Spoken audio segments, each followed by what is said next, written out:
परंतु इसी चीज़ का फ़ायदा उठाते हुए कुछ असामाजिक तत्वों के द्वारा भी जो उनकी शरारतें हैं वो की जा रही थी। यही सूचना पटना ट्रैफिक पुलिस को मिली।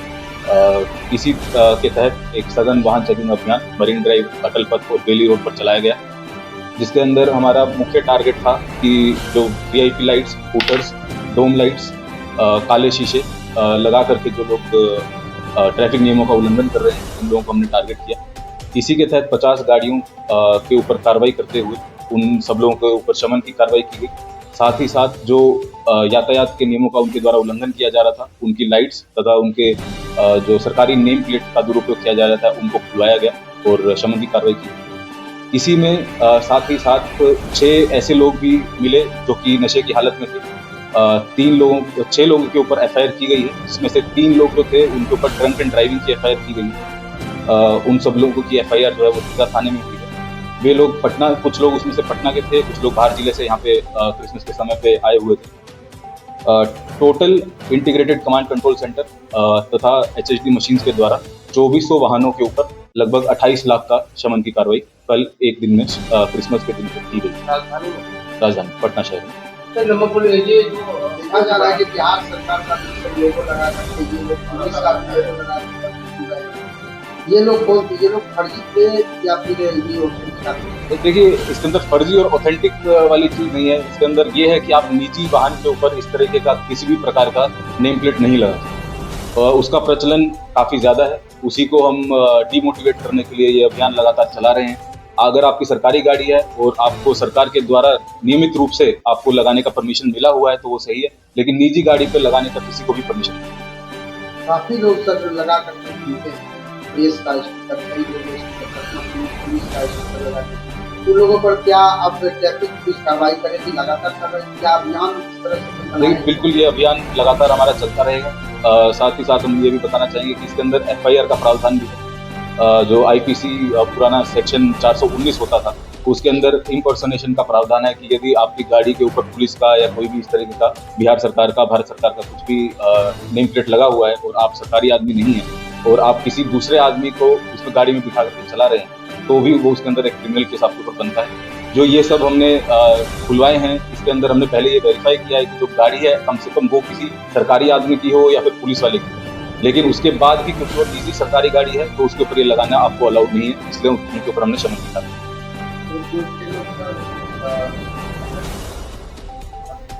उनके नाम है गोपाल कुमार, उम्र करीब 21 वर्ष, नालंदा के रहने वाले। नीरज कुमार, उम्र 28 वर्ष, नालंदा के रहने वाले। कुंदन कुमार, उम्र 23 वर्ष, नालंदा। अमरनाथ कुमार, उम्र 40 वर्ष, सारण।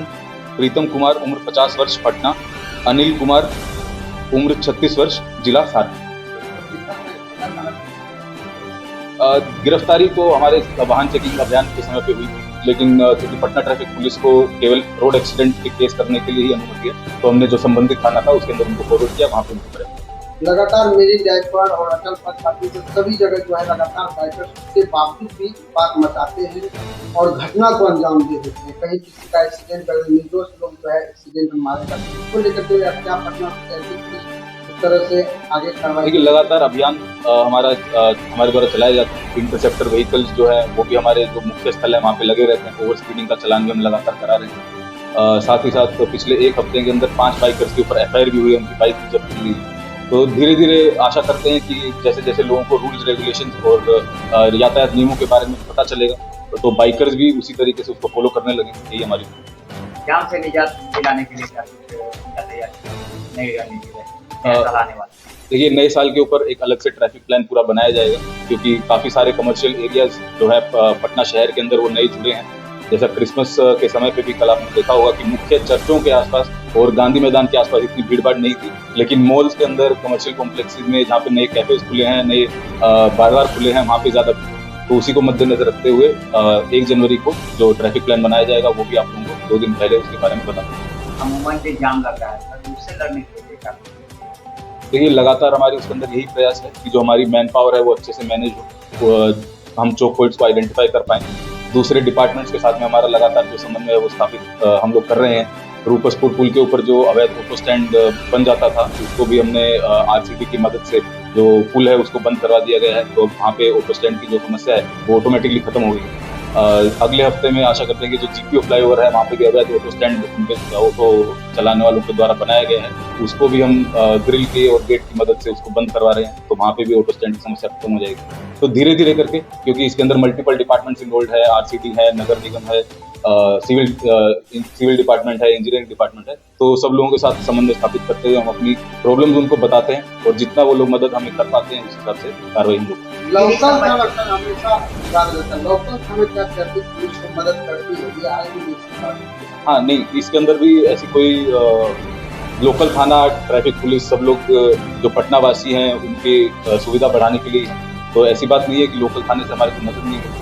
लगातार एसएचओ, एडिशनल एसएचओ की मीटिंग हम भी लेते हैं। वीआईपी मूवमेंट, जो स्पेशल इवेंट्स होते हैं उसके अंदर लोकल थाने की भूमिका और ज़्यादा बढ़ जाती है। नॉर्मल ट्रैफिक रेगुलेशन के अंदर हम लोग उन लोगों से इतना ज़्यादा नहीं फोर्स कर पाते हैं या पुश कर पाते हैं, क्योंकि उनके पास भी इसके अलावा काफ़ी सारे काम हैं। जो स्पेशलाइजेशन है वो पटना ट्रैफिक पुलिस के पास ही है, लेकिन ऐसी कोई बात नहीं है कि लोकल थाने से हमारे को मदद। सर बीच में एक अभियान चल रहा था कि नाबालिग बच्चा जो नशा के हालत में घुस रहा है, उसके लिए कार्रवाई ज्यादा अब क्या किया? ये लगातार, जैसा पिछले हफ्ते हमने एक प्रेस विज्ञप्ति भी जारी किया था जिसके अंदर सोमवार से शनिवार के बीच में जो हमारे सभी डीएसपीज हैं और हमारे नेतृत्व में अलग अलग जगह पे अलग अलग नियमों को उल्लंघन करने पे अभियान चलता है। जो डीएसपी 2 हैं श्री अनिल कुमार, उनके नेतृत्व में ऑटो रिक्शा चालकों के खिलाफ भी अभियान चला था। 2 दिन पहले की बात है जिसके अंदर लगभग 2.25 लाख रुपए के आसपास शमन की कार्रवाई की गई थी। एक ऑटो चालक के खिलाफ एफआईआर। तो ये लगातार हमारे